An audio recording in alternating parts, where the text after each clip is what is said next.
சம்ஹாரம் நாளை மாலை 4 மணி முதல் நமது நியூஸ் தமிழ் செய்திகளில்.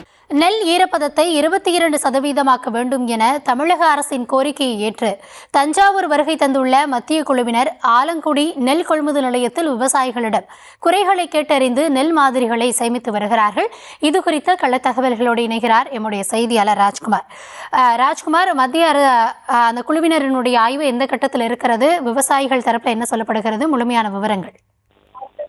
வணக்கம் கௌதமி. அதாவது நெல் கொள்முதலுக்கான ஈரப்பத அளவை நிர்ணயம் செய்ய மத்திய குழு அதிகாரிகள் தஞ்சை மாவட்டங்களில் இன்று ஆய்வு செய்து வருகின்றனர்.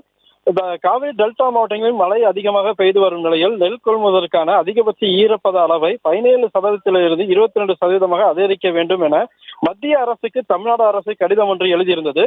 இந்த கடிதத்தின் அடிப்படையில் மத்திய நுகர்வோர் விவகாரம் உணவு பொது விநியோக அமைச்சகம் மத்திய அரசின் உணவு தரக்கட்டுப்பாடு மற்றும் ஆராய்ச்சி நிறுவனங்களுக்கு கடிதமானது சென்றது. அதில் மத்திய அமைச்சரகத்தின் தலா 3 அதிகாரிகளை கொண்ட 3 குழுக்கள் அமைக்கப்பட்டுள்ளது.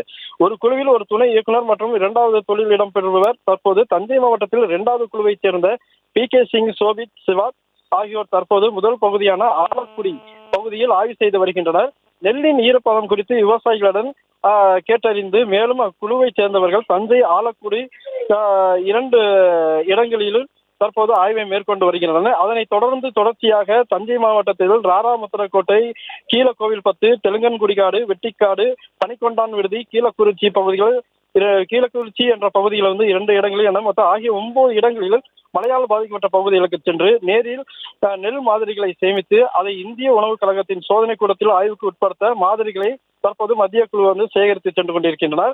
அதன் அடிப்படையில் அவர்களுக்கு அளிக்கும் அறிக்கையின் பரிந்துரைகளும் ஒருங்கிணைக்கப்பட்டு மத்திய அமைச்சகத்தின் நடவடிக்கை அனுப்பி வைக்கப்படும் என தற்போது தெரிய வருகிறது. அதனை தொடர்ச்சியாக விவசாயிகள் ஈரப்பதத்தை கூடுதலாக எடுக்கப்பட வேண்டும் என கோரிக்கையை வைக்கின்றனர்.